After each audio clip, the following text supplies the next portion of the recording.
আসসালামু আলাইকুম ওরহমতুল্লাহি বারাকাতু। আজকে আমরা নবম লেসনে সূরাতুল ফাতিহা এর ৩য় নম্বর আয়াতের বাংলা অনুবাদ এবং সহিহ উচ্চারণ শিখব।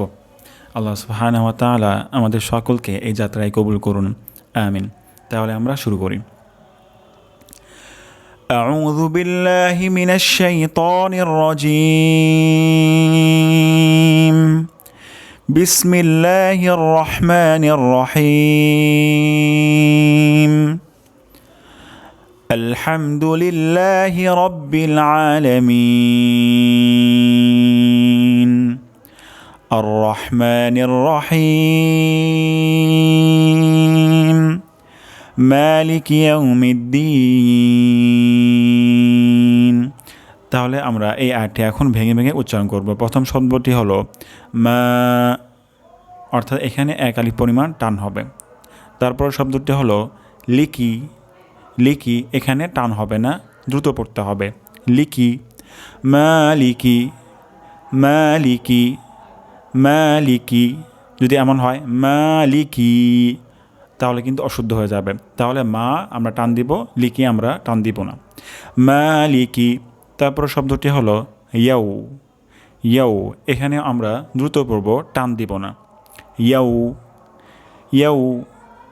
তারপর শব্দটি হলো মিদ্দিন, মিদ্দিন। দিন এখানে আমরা ৩ আলিফ পরিমাণ টান দিব।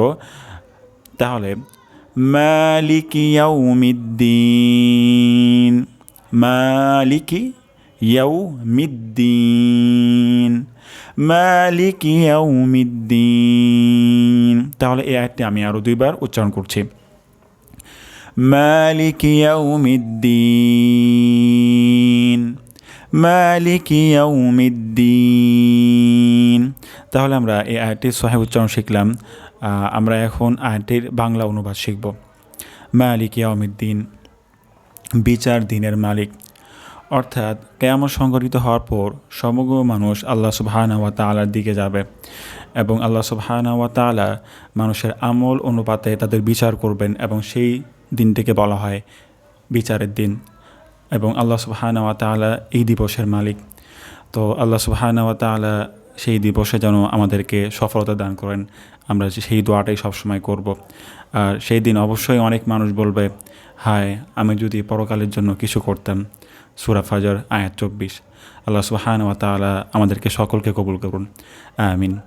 তাহলে কোনো যদি প্রবলেম হয় আয়াতের উচ্চারণে তাহলে অবশ্যই মেসেজ করবেন। আল্লাহ তাআলা আমাদের সবাইকে কবুল করুন, আমিন। আসসালামু আলাইকুম রহমতুল্লাহি বারাকাতুহু। জাযাকুমুল্লাহু খাইরান সবাইকে।